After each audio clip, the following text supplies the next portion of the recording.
না গেলে কেমন হয়, ব্যাপারটা আসলে এই জন্য আমরা ডাকিনি। তো আমি একটা ছোট্ট উদাহরণ দিতে চাই। আমরা নাসির হুজ্জার নাম শুনেছি অনেকে, বড় মাপের একজন দার্শনিক, এক সময় রাজা ছিলেন। উনি একদিন ওনার সভাসদদের ডেকে বললেন, আমি কিছুদিন পর মনে হয় মারা যাব, আমি মারা গেলে তোমরা আমার কফিনটা একটা বড় রাস্তার পাশে, রাস্তার উপরে দিয়ে তার সামনে বিরাট বড় তালা মেরে রাখবা। তো বলছে, না না, আপনি এরকম কথা কেন বলবেন যে আপনি মারা যাবেন, আসলে আমরা চাই না আপনি মারা। বলছে, না, মারা গেলে তোমরা এটা আমার শেষ শিক্ষা জীবনে তোমরা এটা করবো। তো ঠিক আছে, এর কয়েকদিন পরে উনি সংবাদ আসলেন উনি মারা গেছে। তো ওনার কাছে যেহেতু শেষ ইচ্ছা ছিল যে ওনার লাশটা কফিনটা এক জায়গায় রেখে রাস্তার মাঝখানে রেখে বড় একটা তালা মেরে রাখতে হবে। তো সেইটা করা হলো। করার পরে ওনার লাশ এক জায়গায় কফিনের সামনে বিরাট বড় গেট, সেখানে তালা মারা। তো সব মানুষ সকালে দেখতে আসছে, মনে করেন 11টায় জানাজা দেখতে আসার পরে দেখছি বিরাট বড় তালা মারা। তো রাস্তা পার হয়ে যাচ্ছে না, সবাই দাঁড়িয়ে আছে, 200, 300, 500 করতে 10,000, 20,000 বা 50,000 মানুষ হয়ে গেছিল। এক পর্যায়ে দেখছে যে উনি ওই জায়গা থেকে ওই কফিনের ভিতর থেকে বেরিয়ে হাঁটতে হাঁটতে চলে আসছে। আর সেই বিরাট জনতাকে বলছে যে, আসলে তোমরা কি সত্যি আমার দেখতে এসছে? বলছে, আপনি মারা গেছেন, আমরা শুনছি, আসবো না দেখতে? বলছে, আসলে এটা ছিল আমার একটা পরীক্ষা। কি পরীক্ষা? বলছে, আসলে তোমরা কি সত্যি আমার দেখতে আসছো? বলছে, হ্যাঁ, দেখতে আসছে। বলছে, তোমরা তো সত্যিই দেখতে আসতে, তাহলে যে গেট দিয়ে আছে রাস্তার উপরে, কিন্তু রাস্তার পাশে তো ফাঁকা, তো ওই দিক দিয়ে যাই তো তুমি একটা আমার দেখতে পারতে। তো উনি বলছে, আসলে আমি তোমাদেরকে যে শিক্ষা দিতে চাই এটার থেকে, সেটা হচ্ছে যখন কোনো বড় বাধা থাকে সামনে, হ্যাঁ, অনেক কাজ সহজে করা যায় না, কিন্তু পাশ দিয়ে গিয়ে ছোট ছোট অনেক ভালো কাজ করা সম্ভব। আপনি দেখবেন যে এই সমাজে মাইন্ড করেন না, যেন আমার গত 3-4 বছর আগে আমার গ্রামে একটা মেয়ে মারা গেল। সেখানে একজন সাংবাদিক আমাকে ফোন দিয়ে বলছিলেন,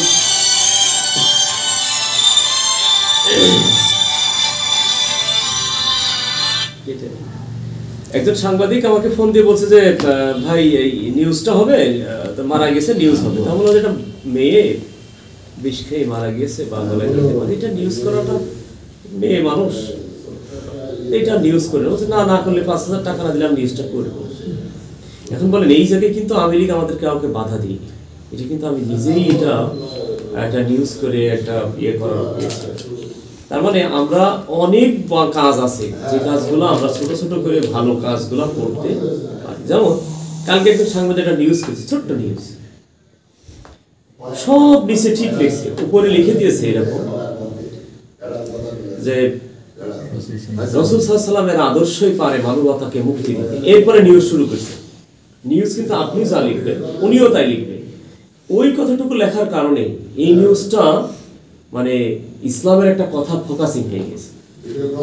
খেয়াল করেন, আল্লাহ রাসূল সাল্লাল্লাহু আলাইহি ওয়াসাল্লাম একটা হাদিস আছে, কি যদি এশার নামাজ জামাতে পড়ে আর নিয়াত করে ফজরের নামাজ জামাতে পড়ল, লোকটা সারা রাত ঘুমাবে, কিন্তু এটা ঘুম হবে না, এটা ইবাদত হবে। কেন? একটু ভালো নিয়াত করে নিস। আপনারা যারা সাংবাদিকতা করেন, আপনার যদি নিয়াতটা থাকে যে আমি সত্য প্রকাশ করব, বিশ্বাস করুন এটাই আপনার জন্য ইবাদত। সর্বশেষ আমরা আর একটু এখন প্রশ্ন হলো যে আমরা আসলে কি করতে চাই, জামাত ইসলামী এই সমাজে কি করতে চাই। খেয়াল করবেন, ইসলামের 3টা পর্যায় আছে। একটা হচ্ছে নামাজ পড়ো, রোজা করো, হজ করো, যাকাত দাও, তাসবিহ তাহলিল করো, কোরআন পড়ো, এটা একটা বিষয়। আরেকটা হচ্ছে দেখবেন, যদি আপনি জিনা করেন, ধরা পড়ে যান, ইসলামে আছে সঙ্গে সার করো। কেউ যদি চুরি করে, যদি ধরা পড়ে, প্রমাণ হয়, তাহলে তার হাত কেটে দাও। তারপরে ইসলামে যেমন সাধারণ নিয়ম কানুন আছে, আবার এখানে কিছু শাস্তির বিধানও আছে। 3য় নম্বর যেটা, সেটা হচ্ছে এখন মনে আমার বশির ভাই মানুষ মেরে ফেলছে 10 জন, এখন আমরা ওনাকে ধরে ফেললাম, ওনাকে আমরা শাস্তি দেবো কয়বার? নিশ্চিত একবার, কিন্তু মানুষ তো মেরেছে 10 বার। তাহলে ওনার যদি ন্যায় বিচার করতে হয়, তো ওনাকে তো 10 বার মারতে হবে, 10 বার জীবিত করতে হবে। এটা কখনোই দুনিয়ায় সম্ভব না। আল্লাহ তাআলা একজন ইসলামের পূর্ণতা দেবেন আখিরাতে গিয়ে। হিটলার যে 2 কোটি মানুষ যার নিধনে মরছে, তাকে যদি আল্লাহ ন্যায় বিচার করেন, তাহলে অবশ্যই 2 কোটি বার তৈরি করবেন আর 2 কোটি বার হত্যা করবেন। জামাতের ভিউ হচ্ছে এই জায়গায়। আমরা এই শহরে 5 তারিখের পরে অনেক কিছু করা আমাদের দ্বারা সম্ভব ছিল, এই পৃথিবীর কেউ ঠেকানো ছিল না। কিন্তু আমরা হলফ করে বলতে পারি যে এই শহরে কাউকে আমরা একটা ধামকিও মারি না এখন পর্যন্ত, অথচ আমরা বিনা কারণে আমি 7টা মামলার আসামি। আমার মনে আছে আমি এই শহরে একজনের বাড়ি 4.5 মাস থাকার পরে 7 দিন পরে এই লোকটা আমার আর ফোন ধরেনি। এত কষ্ট লাগছিল একদিন রাত 11টার সময়, কার বাসায় যাব। এত কষ্টের পরেও কোনো মানুষকে একটা ধামকি মারিছে এরকম প্রমাণ আমরা দিতে পারবেন না। কারণ আমরা চিন্তা করি ওই জায়গায় যে ইসলামের যে চূড়ান্ত বিচার যেখানে হবে, আমরা যদি সত্যিকার অর্থে আল্লাহর জন্য করে থাকি, তা আল্লাহ সেই জায়গায় আমাদের কি দেবেন? একটা পুরস্কার দেবেন। আপনি খেয়াল করেন, একজন মানুষ এসি রুমে ঘুমায়, আরেকজন রিক্সার উপরে ঘুমায়। দুইজনকে তো আল্লাহ তৈরি করলো, তাহলে একজন রিক্সার উপর ঘুমাইলো আর একজন এসি ঘরে ঘুমাইলো, আল্লাহ কি ন্যায় বিচার করলো? না, ন্যায় বিচার করেনি। আল্লাহ তাআলা বলছেন, রাসূল বলছেন, যে লোকটা রিক্সার উপর ঘুমাইলো, কাল কিয়ামতের দিন ওই লোককে আমি 500 বছর আগে জান্নাতে দেবো। তাহলে কি ন্যায় বিচার হইলো না? তাহলে আল্লাহ তাআলা নেই। জামাতের ভিউ হচ্ছে এই জায়গায়। আপনারা সাংবাদিকতা করে না, আপনারা যদি একটা নিউজও আমাদের পক্ষে না লেখেন, আমরা চাই আপনারা সত্য কথা লিখবেন, দেখবেন জামাতের পক্ষে অটোমেটিক্যালি হয়ে যাবে। আমরা চাই না যে আপনারা জামাত করবেন, কিন্তু আমরা যে ভিউতে বড় হই, আপনি একজন মুসলিম হিসাবে, একজন নৈতিক মানুষ হিসাবে, আপনি তো এটা চান। আপনি তো চান দেশটা দুর্নীতি মুক্ত হোক, আপনি তো চান দেশে ন্যায় বিচার থাকুক। ইতিমধ্যে আমরা একটু আগে কিছু নিউজ পেলাম যে এই শহরে আগে যা ছিল এখনো তাই হয়। আমরা জামাত ইসলাম এটা চাই না। এখানে যদি আবারও আওয়ামী লীগ ক্ষমতায় আসে মানুষের ম্যান্ডেট নিয়ে, আমরা তারই ইক্তেদাই করব, কিন্তু অন্যায় করতে আর দেবো না কাউকে। সেই অন্যায় করতে দেবো না, এটা আমরা একলা পারবো না, আবার একবারে সব দূর করতেও পারবো না। ওই নাসিরুজ্জার কথা অনুযায়ী যতটুকু পারবো ততটুকু করবো। সেক্ষেত্রে আপনারা, আমার বিশ্বাস, এই সহযোগিতায় আপনারাও থাকবেন ইনশাআল্লাহ। আপনাদের কাছে আমাদের এই সর্বশেষ চাওয়া। আর একটা বিষয় আপনাকে বলি, সেটা হচ্ছে রিজিকের মালিক আসলে আল্লাহ। খেয়াল করেন, আমার একটা ছোট্ট গবেষণা ছিল, আলমডাঙ্গা শহরে প্রায় 150 মোটরসাইকেলের মিস্ত্রি আছে, আর আলমডাঙ্গা শহরে প্রায় 8 থেকে 900 MA পাস প্রাইমারি স্কুলের টিচার আছে। খেয়াল করেন, এই 13 জন মোটরসাইকেলের গ্যারেজের তাদের বাড়ি 2 থেকে 3 তলা, কিন্তু MA পাস করা প্রাইমারি টিচার অনেকে একতলা বাড়ি করতে পারেনি। তো লেখাপড়া করলে যদি টাকা হবে, এই লোকগুলো হলো না কেন? এটা দিয়ে প্রমাণ হয় টাকা আসলে লেখাপড়া শিখলেই হয় না, আল্লাহ তাকে যাকে দেন তাকে অটোমেটিক্যালি দেন। এই শহরে সবচেয়ে কম লেখাপড়া জানা লোক টিপু মোল্লাদের ফ্যামিলি, অথচ সব টাকা তাদের হাতে। অথচ এই শহরের সবচেয়ে বেশি শিক্ষিত ফ্যামিলি হচ্ছে ওই হামিদুল শাহ বলে ভদুয়ার, ওনার কি আছে আমাদের। তার মানে টাকা লেখাপড়া দিয়ে সবকিছু হয় না। এজন্য আমরা যদি ভরসাটা এই রাজ্জাকের উপরে করি, যিনি এই রিজিকের মালিক, আমার বিশ্বাস আপনি এই নিউজ থেকে যদি কোনো টাকা না পান, আপনার রিজিকের ব্যবস্থা তিনি করে দেবেন। আমরা এই ধারণা এবং ভিউয়ের উপর ভিত্তি করে জামাত ইসলামী চলে। তবে হ্যাঁ, আমাদের যে ভুল নাই এটা কিন্তু ঠিক না, আমাদেরও ভুল আছে, আমাদেরও সমস্যা আছে। সবগুলো সমস্যা আমরা সমাধান করতে পারি না, তবে আমাদের একটা সূক্ষ্ম নিয়াত আছে, আমরা চেষ্টা করি ভালো করার। অন্যদের থেকে আমাদের পার্থক্য হচ্ছে এই জায়গায়, আমরা চেষ্টা করি দুর্নীতি মুক্ত থাকার, আমরা চেষ্টা করি অন্যায় থেকে দূরে থাকার। কখনো কখনো হয়ে যেতে পারে, কিন্তু অনেকেই নিয়াতিত করতে পারে না যে আমি ভালো করবো। এই জন্য অন্যদের ভিতরে আমাদের একটু পার্থক্য। তা আপনাদের আজকে ডাকার সবচেয়ে বড় ছিল যে আপনাদের এই মুখগুলো আমাদের সামনে একটা আসবে। আমরা কোনোদিন বসতে পারিনি, আর আমরা বয়সের সবার থেকে আমরা বেশ আমরা আমি সেক্রেটারি যারা, আমরা অনেক জুনিয়র মানুষ। আপনারা আপনাদের সুচিন্তিত মতামত আমাদেরকে দেবেন, বলবেন একেবারে ডাইরেক্ট, বকুল এই কাজটা করো, মামুন এই কাজটা করো, এই কাজটা করলে ভালো হবে। আর বাংলাদেশের সুশাসন প্রতিষ্ঠায় যদি আপনাদের কোনো ভূমিকা থাকে, আমরা মূল্যায়ন না করলে আল্লাহ তাআলা অবশ্যই এই বিষয়ে মূল্যায়ন করবেন। আল্লাহর কাছে এই তৌফিক কামনা করে আপনাদের সকলকে অসংখ্য অসংখ্য ধন্যবাদ এবং মোবারকবাদ জানিয়ে, কৃতজ্ঞতা জানিয়ে আজকের কথা শেষ করছি এবং আপনাদের ধন্যবাদ জানিয়ে শেষ করছি। আসসালামু আলাইকুম। অল্প দিন হলো আমাদের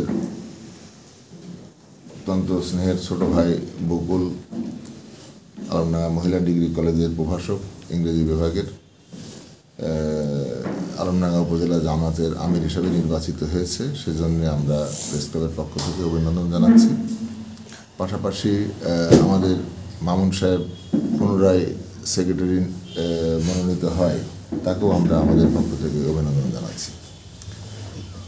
তো বিশেষ করে আজকে এখানে আমাদের আমির সাহেব আমাদের সম্পর্কে উনি আমাদেরকে ডেকেছিলেন যে আমি আপনাদের সাথে একটু মত বিনিময় করব। তো উনি একটা কথা বলেছেন যে আপনারা এখানে সাংবাদিকতা করেন এবং আপনাদের কোনো সমস্যা বা আপনারা কীভাবে আলমডাঙ্গাকে গড়তে চান বা কীভাবে আগামীতে আপনারা চলতে চান সেই বিষয়ে একটা মতামত দেন। তো আসলে আমরা এখানে যারা প্রতিদিন দায়িত্ব পালন করে যারা কর্তব্যরত সাংবাদিক আছি আমরা আলমডাঙ্গায়, আমরা যে কথা মনি একটু আগে বলেছে যে আমরা পেশাগতভাবে যারা কাজ করি এখানে কিন্তু কেউই কোনো পত্রিকা থেকে বেতন পায় না। যেটা বাস্তব সত্য কথা আমরা বলছি যে আমরা কোনো বেতন কিন্তু পাই না, কিন্তু আমাদের কিন্তু পেশাগত দায়িত্বটা পালন করতে হয়। প্রতিনিয়ত আমরা যেখানেই কোনো সংবাদ হয়, যেখানেই কোনো কিছু ঘটনা ঘটে, আমরা চেষ্টা করি সেই ঘটনাটা পরের দিন যাতে পত্রিকার পাতায় আসলে আপনার মানুষ দেখতে পায়, আপনার মানুষ জানতে পারে ঘটনাগুলা কোথায় কখন কি ঘটলো, কোথায় একটা অ্যাক্সিডেন্ট হয়ে একজন হয়তো আহত হয়েছে বা একজন মারা গেল, কোথায় হয়তো একজনকে আত্মহত্যা করেছে বা কেউ কাউকে মেরে ফেলেছে। সেই মেরে ফেলার ঘটনাটা, প্রকৃত ঘটনাটা আমরা চেষ্টা করি ভিতর থেকে বের করে আনার জন্য, কিভাবে সেই মার্ডারটা হয়েছে সেইটা পুলিশরাও আবার আমাদের কাছ থেকে তথ্য নেয়, আমরা পুলিশের কাছ থেকে তথ্য নিই। কারণ পুলিশরা আমাদের সাথে সম্পর্ক, কিন্তু কারণ তারা আমাদেরকে খুব ডিপেন্ড করে যে আমরা কিভাবে তথ্যটা কতটুকু আমরা জানি। আমরাও তাদেরকে কিছুটা যখন তথ্য দিই, তারা আবার সেই তথ্যের উপর ভিত্তি করে বা আমরা যখন পত্রিকায় নিউজ করি সেই নিউজকে নিয়েই তারা কিন্তু এগিয়ে চলে। যাই হোক, আমরা অনেক যদিও এই পেশাগত দায়িত্বে আমরা বেতন পাইনি, বিনা বেতনে আমরা যে পরিশ্রমটা করি, আমাদের এই পরিশ্রমটা কিন্তু অত্যন্ত মানে খুব রিস্কি এক কথায়। কারণ হচ্ছে আমরা একসময় এখানে সিরাজ বাহিনী, নান্টু বাহিনী যখন প্রচণ্ড দাপটের সাথে এলাকায় বিভিন্ন জায়গায় মানুষ হত্যা করতো, তখনও কিন্তু আমরা সাংবাদিকতা করেছি। আমাদের ইউসুফ অনেক আগে চেয়ারম্যান ছিল, যখন ও চেয়ারম্যান ছিল তখনও কিন্তু এখানে অস্ত্রের ঝনঝনানি ছিল। তারপরেও তো সে জানে আমরা প্রতিনিয়ত আমরা সংবাদ প্রকাশ করেছি, আমরা নিউজ করেছি, আমরা যতটুকু পেরেছি আমরা আমাদের সাধ্যমতো আমরা পত্রিকায় আমরা তুলে ধরার চেষ্টা করেছি। এবং কখনো কখনো যে আমরা ভুল করি না তা না, কখনো হয়তো ভুল করি, কখনো কেউ আমাদেরকে বিভ্রান্ত করেও কিছু তথ্য দেয়, হ্যাঁ, সেই তথ্যের কারণে কখনো আমাদের হয়তো একটা ভুল মেসেজ চলে যায় পত্রিকায়। আবার পরক্ষণে হয়তো কেউ এসে আমাদের বলে যে ভাই এরকম একটা আপনারা নিউজ করেছেন কিন্তু ঘটনাটা এরকম না, তখন আবার বাধ্য হয়ে আমরা আবার সরেজমিনে সেটা তদন্ত করে আবার আমরা কিন্তু সেই প্রতিবেদনটা আমরা প্রকাশ করি। তো এই ধরনের ভুল যে আমাদের হয় না তা না, আমরা বলবো না যে আমরা একেবারে সব সঠিক করি। তো আমাদের প্রত্যাশা জামাত ইসলাম, বাংলাদেশ জামাত ইসলামী আগামী দিনে যে নির্বাচন হবে, সেই নির্বাচনে যদি আপনারা আল্লাহ পাক আপনাদেরকে ক্ষমতা আসীন করে, যদি আপনারা রাষ্ট্রের পরিচালনার দায়িত্ব পান, তাহলে আমরা আপনাদের কাছ থেকে এইটুকু প্রত্যাশা করব যে আপনাদের মাধ্যমে আলমডাঙ্গাবাসীর উন্নয়ন হোক, আলমডাঙ্গার মানুষের উন্নয়ন হোক, আলমডাঙ্গার বিভিন্ন অঞ্চলের রাস্তাঘাট, বিভিন্ন প্রতিষ্ঠান, বিশেষ করে আলমডাঙ্গা ভেটেরিনারি কলেজটি অবহেলিত হয়ে পড়ে আছে, যেখানে জমি আছে, স্থাপনা আছে, স্টাফ আছে, হ্যাঁ, সেখানে প্রিন্সিপাল আছে, প্রফেসর সব আছে, শুধু একটা অর্ডার নেই। সে কি, এখানে ছিল কলেজটা তুলে নিয়ে চলে গেছে আপনার ঝিনাইদহ। আজকে একটা ডিপ্লোমা কলেজও যদি এখানে তারা একটা অর্ডারের বলে দেয়, তাহলে দেখা যাচ্ছে যে আলমডাঙ্গাতে প্রতি বছর অন্তত 200-300 ছেলে এখানে পড়বে। হ্যাঁ, তারা এখানে যখন পড়বে তার সাথে এখানে শিক্ষকতা যারা করে তারা থাকবে, এখানে একটা আলমডাঙ্গাতেই তারা কেনা বেচা করবে, এখানেই বাজার করবে, এখানেই থাকবে। তো যাই হোক, এটা আবার একটা প্রাণ ফিরে পাবে আলমডাঙ্গা প্রতিষ্ঠানটি। এটা আমরা চাবো যে এখানে একটা কিছু ঘটনা আপনারা যদি আপনাদের হাত দিয়ে করতে পারেন, আমরা আপনাদেরকে স্বাগতম জানাবো। পাশাপাশি আমরা যারা প্রেস ক্লাব আছি এখানে, আপনারা জানেন যে আমাদের 2 ভাগে বিভক্ত হয়ে আছে আলমডাঙ্গা প্রেস ক্লাব। তো আমরা অনেক চেষ্টা করেছি এই প্রেস ক্লাবকে একত্রিত করার জন্য, এখনও আমরা করতে পারিনি। হয়তো আগামীতে আমরা চেষ্টা করব যেভাবে হোক আমরা এক করার যায় কিনা, সেটাও আমরা চেষ্টা করে যাচ্ছি। পাশাপাশি আমরা কিন্তু প্রেস ক্লাবের নির্বাচনের মাধ্যমে আমরা কিন্তু প্রেস ক্লাব গঠন করে থাকি।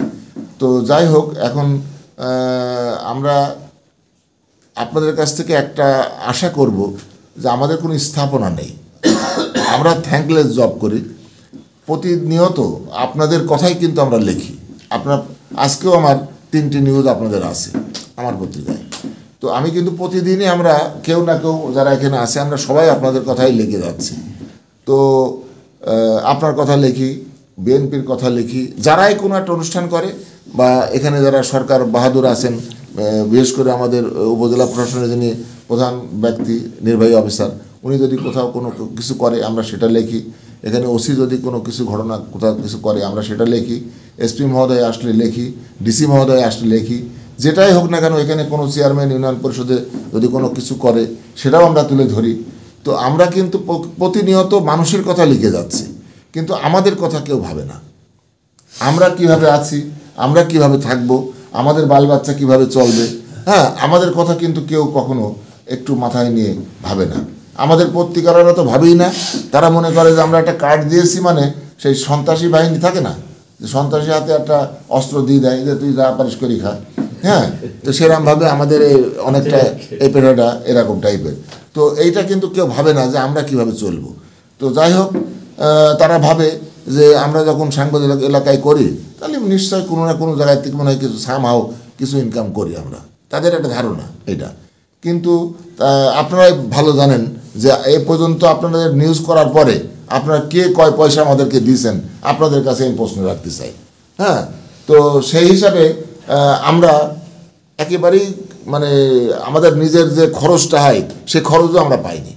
এর বাস্তব কথা আপনাদেরকে বলছি, মনে হয়তো কষ্ট করে ওইভাবে বলেছে, আমি আর ওইভাবে বলতে চাচ্ছি না, আমি একটু ভদ্রভাবেই বললাম।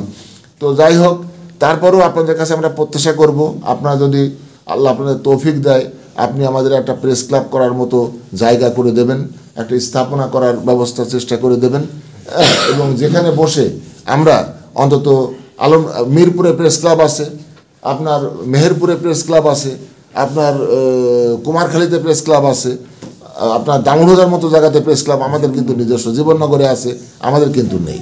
এটা বাস্তব কথা, যেটা আমরা ব্যর্থ হয়েছি, আমরা পারিনি। আমরা অনেক চেষ্টা করেছি, প্রশাসনের কাছে বলেছি, কিন্তু আমরা আজ পর্যন্ত সেই ধরনের কোনো জায়গা খুঁজে পাইনি বা আমরা করতে পারিনি। এটা আমাদের ব্যর্থতা হোক আর যাই হোক, আমরা আমার সাংবাদিকতার বয়স 30 বছরের বেশি। তো আমরা হয়তো বিদায় নেব, আগামীতে নতুন কেউ আসবে।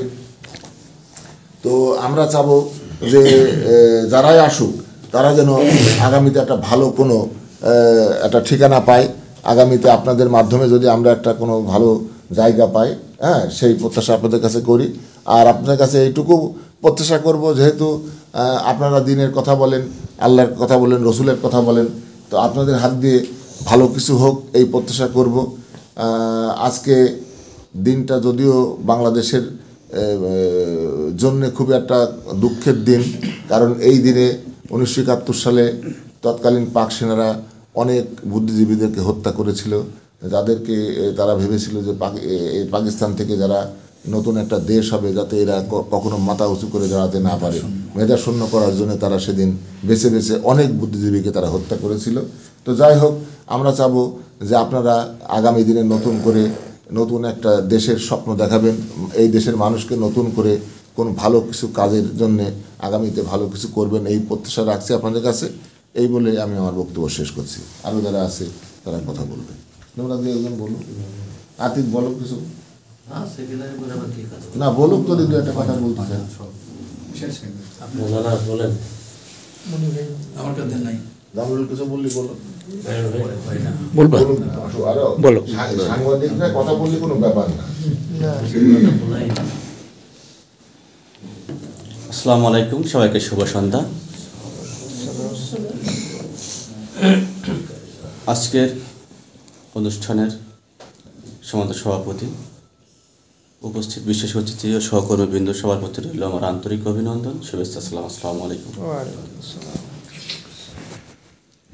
আজকে যে উপলক্ষে আমরা এখানে উপজেলা নেতৃবৃন্দ, আসলে সাংবাদিকরা বারবার একটা কথাই আসে, এই সমাজের রেডি করবে, তাদের মেকানিজম রেডি হবে, তারা ঊর্ধ্বতন কর্মচারীদের যোগাযোগ করবে, তারপর কিন্তু তারা সেই জায়গাতে উপস্থিত হয়। তার পূর্বে কিন্তু সাংবাদিকরা করে এটা কিন্তু রিপোর্ট হয়ে যায়। আজকে যারা নেতৃবৃন্দ যারা আছে, যারা রাজনৈতিক ব্যক্তি যারা আছে, হয়তো তারা তাদের দিন কাজ কাম শেষ করে তারা কিন্তু বাসায় দিয়ে কী করে, ঘুমায়। কিন্তু সাংবাদিক ভাইয়া কী করে, সারাদিন সেই প্রোগ্রামটাকে লাইভ করবে, রিপোর্ট করে অনেক মানে কাট সাট করে রাত ভোর তারা কম্পিউটার বসে রিপোর্টটা তৈরি করে। তার মানে সমাজের দর্পণ কিন্তু তারাই। আজকে আমার একটা বক্তব্য হয়তো আমি দিয়ে ছেড়ে দিলাম, কিন্তু এই বক্তব্যকে ভাইরাল করার জন্য, এই বক্তব্যটাকে মানুষের মাঝে পৌঁছে দেওয়ার কাজটা কিন্তু সাংবাদিক। এই জন্য যদিও বলা হয় সাংবাদিকরা সমাজের দর্পণ, আসলে সেই দর্পণকে কিন্তু তাদেরকে মূল্যায়ন কিন্তু রাজনীতিবিদরা কিন্তু করে না। কিন্তু জামাত ইসলাম আসলে আপনারা কী ভাবেন আর না ভাবেন, আমরা 15 বছর আমরা মানুষের কাছে আমরা যেতে পারি। আমরা একটা ঘটনা ছিল আমাদের, যখন মুজাহিদ ছিল আমাদের মন্ত্রী ছিল, সমাজ কল্যাণ মন্ত্রী, তখন ঢাকায় আমাদের একটা প্রোগ্রাম ছিল, আমাদের মাসুদ ভাই একটা প্রোগ্রামে ওনার বক্তব্য বলছে। উনি তখন কেন্দ্র সভাপতি ছিলেন। তো বলছে যখন আমি কেন্দ্র সভাপতি, তখন আমি মুজাহিদ সাহেবকে, আমাদের মন্ত্রী সাহেব বললাম যে ভাই আপনার বাসায় আমরা সকালে একটা মিটিং করব। তো উনি বলছে কি যে না, আমার বাসায় মিটিং করা যাবে না। শিবিরই কেন্দ্র সভাপতি বলছে মন্ত্রীর বাসায় মিটিং হবে, এটা যদি না করে তাহলে কেন্দ্র সভার মাথা তো অলরেডি গরম হয়ে গেছে যে কেমন নেতা বানালাম আমরা, যে তার বাসায় মিটিং করব আর মিটিং করতে দিচ্ছে না। বলছে নাস্তা দরকার আমরা কিনে নেই, বলছে তাও হবে না। তো যাই হোক উনি তখন আমির জামাতকে জানাইছে, মাওলানা মদনুজ্জামান শেখকে জানাইছে যে আপনি সেক্রেটারি জেনারেল আমার আপনার বাসায়, মানে তার বাসায় আমাকে মিটিং করতে দেয়নি। তো উনি বলছে ঠিক আছে তোমাকে আমি পরে জানাবো। তো 1 সপ্তাহ পরে উনি বলছে ঠিক আছে আমার বাসায় মিটিং করতে পারবো। তো পরে ওনারা মিটিং করতে গিয়েছে। মিটিং করার পরে বলছে মিটিং তো করলেন, সবই হলো, আপনি বাসায় বসতে দিলেন, সবই হলো, কিন্তু 1 সপ্তাহ আগে কেন দিলেন না? আপনার বিরুদ্ধে তো আমি বাজে মন্তব্য করেছি। বলছে আসলে মাসুদ দেখো, তুমি শিবিরের কেন্দ্র সভাপতি, তোমার মর্যাদা অনেক বেশি, আমার কাছে তুমি ছোট হতে পারো, কিন্তু তুমি এই সারা বাংলাদেশের ছাত্রদের প্রতিনিধিত্ব করো। আর এছাড়া তোমরা যারা সেকেন্ড বডি, যারা এই দেশটাকে পরিচালনা করবে, সেই সব মানুষগুলো আমার বাসায় আসবে। তোমাদের যে বসতে হবে সে বসতে আমার বাসায় ছিল না। তাহলে একটা বিষয়টা শোনেন, একজন মন্ত্রীর কথা হলো যে আমার বাসায় তোমাদের বসতে মতো সোফা আমার বাসায় নাই, সোফা আছে কিন্তু সেইরকম সোফা না, কারণ শিবিরে ছেলেরা আসবে, তাদের বসার মতো একটা ভিআইপি জায়গা দেবো না, এই জন্য আমি বলেছি আমার বাসায় বসার মতো, আমার বাসায় প্রোগ্রাম করতে দেবো। আবার এমন একটা মানে সময় তোমরা প্রোগ্রামটা আহ্বান করেছো, ওই সময় আমার হাতে কোনো টাকাও ছিল না, তোমাকে যেটা ভিআইপি নাস্তা দেবো সেই নাস্তা দেওয়ার মতো খরচ আমার কাছে ছিল না। এই জন্য আমি বলেছি আমি এখন আমার বাসায় প্রোগ্রাম করতে দেবো না। তাহলে চিন্তা করেন জামাত ইসলাম কোন মানুষ কোন নেতৃত্ব তৈরি করে? একজন মন্ত্রীর বাসায় একটা শিবিরের সভাপতিরা যাবে, তার বাসায় নাকি রাস্তা টাকা নেয়। আসলে এগুলো অনেকে মনে করে গল্প, আসলে গল্প তো না। আমরা গিয়েছি, আমরা মজিদুল নিজামী সাহেবের বাসায় গেছি, যেদিন উনি শাহাদাত বরণ করে তারপরের দিন আমরা জানাজা করতে মানে জিয়ারুল কবর জিয়ারত করতে গিয়েছি। তো এখন দেখেন আমরা যদি মানে মন্ত্রী এমপি না, মানে একটা চেয়ারম্যানের চেলাফেলাও যেতে হয়, তার বাড়ি গাড়ির অবস্থা দেখেন আপনি। এই আমাদের আলমডাঙ্গার মধ্যে চিন্তা করেন, আমাদের সেলুনজাদের হয়তো একটা অংশ ছিল আশরাফুল, তাহলে আশরাফুলের ব্যাপার কিছুই নাই, কিন্তু অত সে কিন্তু আমরা একটা শ্রেষ্ঠ ধরের দিকে চলে যাচ্ছে। কিসের জন্য? হয়তো এমপির একটা সহজ সে পেয়েছে, এই জন্য থেকে সে হয়ে গেছে। অথচ একটা মন্ত্রী গ্রামের বাসা, তার মানে কিচ্ছু ছিল না। এগুলো আসলে না দেখলে বিশ্বাস করা যায় না। তো বাংলা জামাত ইসলামী এইরকম নেতৃত্ব তৈরি করে যাচ্ছে। এখন বিষয় হলো যে আমরা তো সবাই মানুষ, আমাকে তো মৃত্যুবরণ করতেই হবে। এই করার মধ্যে থেকে আমাদের একটা নিয়তটা সৎ থাকে। আপনি একটা জামাতের একটা নিউজ করবেন, হয়তো জামাত টাকা দেবে না, কিন্তু জামাতের নিউজটা আমি যে টাকা দেবো তাও না, কিন্তু আমি দেখতে 500 টাকা খরচ করে এই টাকাটা দেবে আমার সংগঠন, আমি ব্যক্তি দেবো না।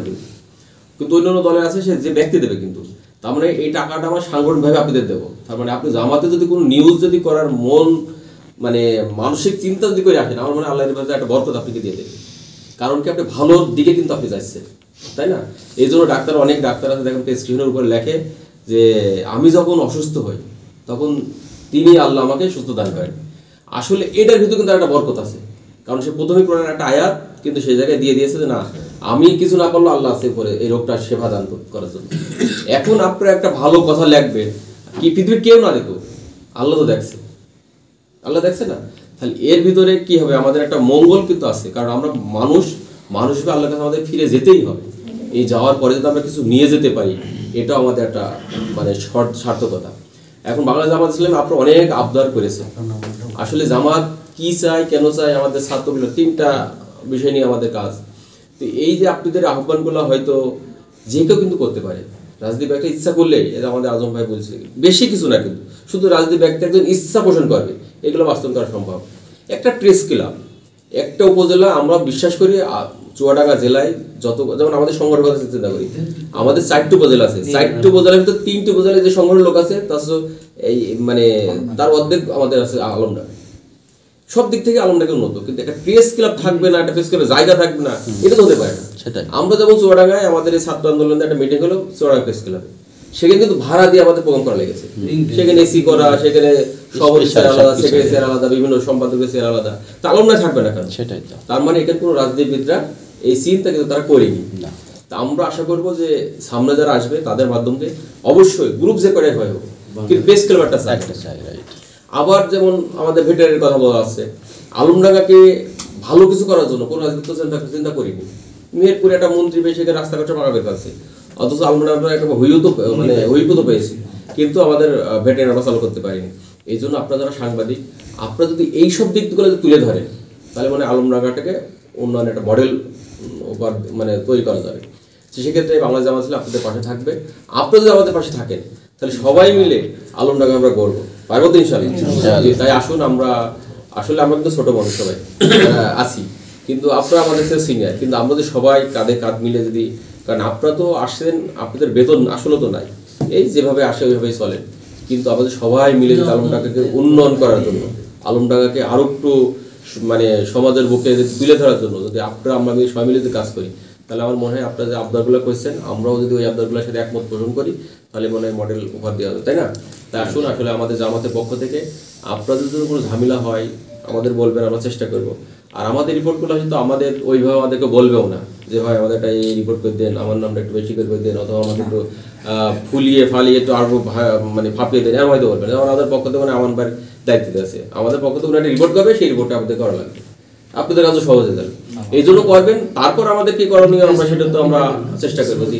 আল্লাহ সবাইকে যেন আজকের অনুষ্ঠানকে আমাদের দিনের জন্য কবুল করেন, এই আশা ব্যক্ত করে আমার কথা শেষ করছি। আসসালামু আলাইকুম। সবাইকে জানাই সালাম। আসসালামু আলাইকুম। সম্মানিত উপস্থিতি, আপনারা অবশ্যই জানেন বাংলাদেশ জামাত ইসলামী তিনটি বিষয় নিয়েই কাজকর্ম এগিয়ে নিয়ে যাচ্ছে। এটা হচ্ছে মানবতার সেবা এবং যোগ্য নেতৃত্ব তৈরি এবং সেই সাথে আল্লাহর সন্তুষ্ট রাখা।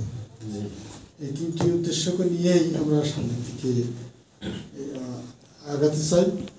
সম্মানিত উপস্থিতি, আমরা শুধু রাজনৈতিক ময়দানেই জন্যই যে জামাত ইসলাম করি তা না, আমাদের এই কাজের সাথে আমাদের পরকাল নিহিত। আমি সেই দিন জামাত ইসলাম করব না যদি আমার পরকালের সাথে আমার সম্পর্ক না থাকে, তাহলে আমরা সেই সংগঠন করতে রাজি নই। সম্মানিত উপস্থিতি, আমরা জানি রাসূল করিম সাল্লাল্লাহু আলাইহি সাল্লাম যখন হচ্ছে মদিনার নববীতে তিনি ইমামতি করেছেন, তদ্রূপভাবে বিভিন্ন যুদ্ধ বিগ্রহে তিনি সেনাপতি দায়িত্ব পালন করেছেন। সম্মানিত উপস্থিতি, আমরা সেই সংগঠনের দায়িত্বশীল হিসাবে, আমরা আখিরাতের জবাবদিহি হিসাবে আমরা সেই সংগঠনকে সামনের দিকে এগিয়ে যাচ্ছি। আল্লাহ আমাদেরকে তৌফিক দান করুন। সেই সাথে আপনাদেরকে বলতে চাই, যা আমাদের সম্পর্কে আপনারা যেটাই লাগবেন অবশ্যই একটু, আমরা প্রত্যেকে তো মুসলমান হিসাবে মানে কোরআন হাদিস আমার আপনার প্রত্যেকেরই জানা দরকার আর কি। এই জন্য আপনারাও পড়াশোনা করেন আর কি। এই জন্য আপনারা যত কোরআন হাদিস স্টাডি করবেন, দেখবেন আমাদের সম্পর্কে আরো বিস্তারিতভাবে আপনারা অবগত হতে পারবেন, জানতে পারবেন। আল্লাহ আপনাদেরকে প্রত্যেককেই মানে জ্ঞান গরিমা নিয়ে সামনের দিকে যেন আমরা এগিয়ে যেতে পারি। আল্লাহ আমাদেরকে নিন্দার অভাবী মানুষের জীবনে সর্বসাধারণের মধ্যে আশ্রয়িত পড়ে, তাই নিন্দাকে জয় করে মহৎকে গৌরব অর্জন করতে হয়। আমি তাই দু একটি আপনাদের নিন্দা নয়, আমি দু একটা বাস্তব কথা তুলে ধরার চেষ্টা করছি। আপনারা ইতিমধ্যে এই 4 মাসের মধ্যে বিশ্বে আলোড়ন সৃষ্টিকারী একটা পদক্ষেপ নিয়ে আপনারা সুনাম অর্জন করেছেন, সেটা হচ্ছে হিন্দুদের মন্দির পাহারা। বোধহয় একটা কোরআন আপনারা তার বাস্তব রূপায়ণ করেছেন।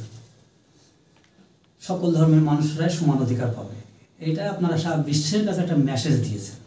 সেই মেসেজে আপনাকে আমি একটি কথাই বলব, আর যদি হিন্দুদের মন্দির পাহারা দিয়ে সারা বিশ্বে আপনারা যে ভূয়সী প্রশংসা পেয়েছেন, তাহলে অন্যান্য যারা আছে তারা কেন নিরাপদ নয়? সেটা আপনি আলমডাঙ্গা উপজেলা থেকে জেলা পর্যায়ে, জেলা থেকে আপনি কেন্দ্রীয় পর্যায়ে এই বাণীটা, এই বার্তাটা আপনি একটু আমাদের হয়ে পৌঁছে দেবেন। সমাজ গঠনের জন্য সব শ্রেণীর মানুষের প্রয়োজন আছে, আমার নবীজি যখন আছে তখন কি মুসলিম ছাড়া অন্যান্য কেউ জাত ছিল না? ছিল। তাদেরকে নবীজি নিরাপত্তা দিয়েছে এবং তারা তাকে সত্যবাদী হিসাবে তারা প্রতিষ্ঠিত করেছে বেশি বেশি করে। কারণ তিনি কোনোদিন যারা বেধর্মী তারাও কিন্তু তাকে জিনিসপত্র রাখতে দিয়েছে এবং আমানতে কোনো খেয়ানত করে। তাহলে আজকে আলমডাঙ্গা থেকে শুরু করে বাংলাদেশের প্রেক্ষাপটে বিভিন্ন স্থানে যে হামলা হচ্ছে বা অন্যান্য কার্যক্রম হচ্ছে, এইগুলা আপনারা যে বিশ্বে একটা নন্দিত হয়েছে সেটা কিন্তু ম্লান হয়ে যাচ্ছে। এটাকেও আপনারা একটু দৃষ্টিতে দেখবেন। সব শ্রেণীর মানুষই থাকবে, তাদের মধ্যে আপনাদের বার্তা তাদের মধ্যে পৌঁছে দেবে। আল্লাহ যদি হিদায়ত করে তারা ফিরে আসবে। দল হিসাবে একটা কথা বলবো, জামাত ইসলামের যে গঠনতন্ত্র দল আমার খুব পছন্দ হয়েছে। বকুল ভাই নিজেও জানে না যে সে আজকে আলমডাঙ্গা উপজেলা আমির হবে, কিন্তু হয়ে গেছে। এই যে একটা গঠনতন্ত্র তারা নিজের ইচ্ছায় কখনো হয় না।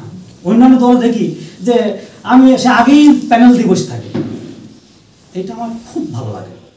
যে নেতা তৈরি হয় তার কর্মফলের ওপর, সেটা যারা পর্যবেক্ষক কমিটি আছে তারা সেটা নির্ধারণ করে। আমার মামুন ভাই আমার গ্রামের ছেলে, তাকে আমি গর্বিত সে সেক্রেটারি হিসাবে।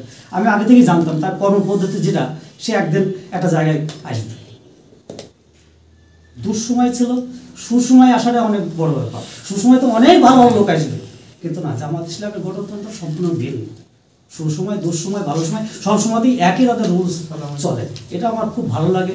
সেই হিসাবে আমি বলবো যে শুধু আলমডাঙ্গা না, সারা বাংলাদেশে আপনারা এমন একটা নজির সৃষ্টি করবেন, সারা বিশ্ব আপনার দেখে রোল মডেল হিসাবে আপনাদের সেই আদর্শটাকে তারা নেবে।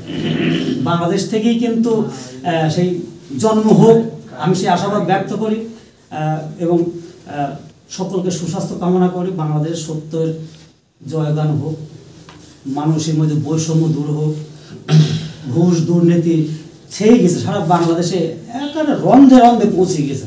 সেইটা যদি আপনারা নাগামটা টেনে ধরতে পারেন, তাহলে মানুষের মাঝে আপনাদের ওই ভোট চাওয়া লাগবে না, ইনশাল্লাহ ভোট চাওয়া লাগবে না। শুধু দুর্নীতি মুক্ত, দুর্নীতিটা নাগাম টেনে ধরার খুব প্রয়োজন বর্তমান বিশ্বে। তাহলে একদিন আমরা সিঙ্গাপুরের মতো অনেক উন্নয়নশীল দেশে পরিণত হব। আসলে আমাদের উন্নয়ন হয়েছে মুখে, খাতা কলমে হয়েছে, কাজে খুব একটা আমরা পাইনি খুঁজে। একজন দরিদ্র মানুষ সে যে কত কষ্ট করে ভ্যান চালিয়ে 500 টাকা উপার্জন করে, তার জন্য খুব কঠিন হয়ে যায় দুর্নীতির কারণে। তো যাক, আমি বেশি কথা বলবো না, অনেক কথা বলে ফেলেছি। ভুল হলে ক্ষমা দৃষ্টি দেখবেন। আর আমাদের প্রেস ক্লাবের জন্য আপনাদের সুদৃষ্টি থাকে, অনেক কথাই বলেছে।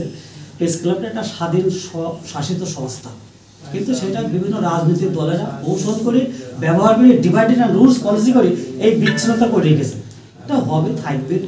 তার মধ্যে থেকে যারা প্রকৃত সাংবাদিক, সে আপনারা আচার ব্যবহারে চিনে নেবেন। বকুল ভাই আমি মেসেজ পাঠিয়ে দিই, তার হোয়াটসঅ্যাপে আমি নিউজ করি, কিন্তু কোনোদিন বলিনি তার আগে, তার কাছ থেকে কোনো তথ্যও নিইনি। আমরা ছিলেন যাই উপস্থিত হই, ঠিক আছে? এভাবেই কাজ আগিয়ে যাক। সকলে মিলিত শক্তিতেই আমাদের একদিন সুন্দর একটা সোনার বাংলা গড়ে উঠবে আশা করি। ধন্যবাদ সকলকে। রাজনৈতিকভাবে আসে এবং দেশ এবং সার্বভৌমত্বের জন্য সেই দলের দায়িত্ব আসলে অন্য দল থেকে একটু বেশি বলে মনে করি। শুধু ইসলামিক দল বলে না, সকল ধর্মই আসলে মানুষ এবং মানবতার কথা বলে। আর সেখানে তো নিঃসন্দেহে আমরা জানি, আমরা যারা মুসলিম তারা তো বিশ্বাসই করি, এবং মুসলিমরাই শুধু এইভাবে বলে যে অন্য ধর্মের মানুষ সহ সকল মানুষের মানবতার জয়গান আসলে রাসূল পাক সাল্লাল্লাহু আলাইহি ওয়াসাল্লাম করে গেছেন। তারই অনুসারী হিসাবে যারা এখানে সেই আদর্শকে লালন করছেন, তাদের মধ্যে অনেক মানুষ আছেন, এরা আলমডাঙ্গাবাসী আমাদের অনেকের খুব কাছের মানুষ, যাদের কাছ থেকে আমরা অন্তত কিছু না পেলেও মুখের হাসি এবং সালাম বিনিময় সৌহার্দ্য পাই। এটা আসলে আমরা নিঃসন্দেহে স্বীকার করি, এটা অনেক বড় পাওয়া মানুষ হিসেবে। পাশাপাশি যেটা হয় যে আমাদের যে অহংকার অহমিকা, সেইগুলো কিন্তু অন্যান্য দল থেকে অপেক্ষাকৃত, আমি কোনো দলের তাবেদারির জন্য বলছি না, জাস্ট আমরা এটা বলছি যে এটা কিন্তু বাংলাদেশ জামাত ইসলাম অন্যভাবে করে থাকে। আমাদের তাদের বিশেষ করে তাদের আন্তরিকতা অনেক বেশি। তো সেই ক্ষেত্রে আমাদের সুধীজনরা যারা বলে গেছেন যে আসলে তারা যদি কখনো আল্লাহ তাআলা চান ক্ষমতায় আসেন, তাহলে অবশ্যই এই বিষয়গুলো তারা অবশ্যই বজায় রাখবেন। এখন যারা যেমন আছেন, ক্ষমতার আগে এবং পরেও যেন তারা এইভাবে থাকেন, তাহলে হয়তো আমার মনে হয় যে এই সার্বভৌমত্ব আরও সুন্দর থাকবে, আরও অক্ষুণ্ণ থাকবে। পাশাপাশি তারা যেটা প্রতিষ্ঠিত করতে চাচ্ছেন, এটা তৃণমূল পর্যায়ের মানুষের মধ্যে গেঁথে যাবে। আর যেহেতু প্রেস ক্লাবের দ্বিধাবিভক্তির অনেক ব্যাপারে অনেকে কথা বলেছে, আমি জানি না এই বিষয়ে নিয়ে কোনো আলোকপাত হয়েছে কিনা। ইসলামের অনেক দল বাংলাদেশে আছে, কিন্তু উদ্দেশ্য সবার এক। এর মধ্যে অপেক্ষাকৃত যারা ভালো মানুষ কিন্তু তাদেরকে বেছে নিচ্ছেন। বাংলাদেশে অনেক ইসলামিক দল আছেন, তাদের সবাই আল্লাহ রাসূলের কথা বলেন, সবাই দেশের কথা বলেন, মুক্তিযুদ্ধের কথা বলেন, কিন্তু এখানে আমরা জানি শক্তিশালী ইসলামিক দল হিসেবে নিঃসন্দেহে বাংলাদেশ জামাত ইসলাম। তো এরকম দল বিভক্তি থাকতে পারে। আমরা সাংবাদিকতায় গঠনমূলক কাজ করছি কিনা, কেউ সাংবাদিকতায় গোষ্ঠীনিষ্ঠ সংবাদ প্রেরণ করছে কিনা, এইটা বড় দায়িত্ব। আরও 2-3টা প্রেস ক্লাব হোক, নাগরিক কমিটি 2-3টা আছে, এটা অনেক কিছু থাকতেই পারে, কিন্তু আমরা যারা আছি, আমরা যারা আপনাদের স্নেহধন্য আছি, তারা অবশ্যই বলবেন যে এটা ভুল হয়েছে, এটা ঠিক হয়নি অথবা এরকম। আর আমাদের ভুল ত্রুটি হলে ক্ষমা সুন্দর দৃষ্টিতে দেখবেন। সবাই ভালো থাকবেন, আল্লাহ হাফেজ।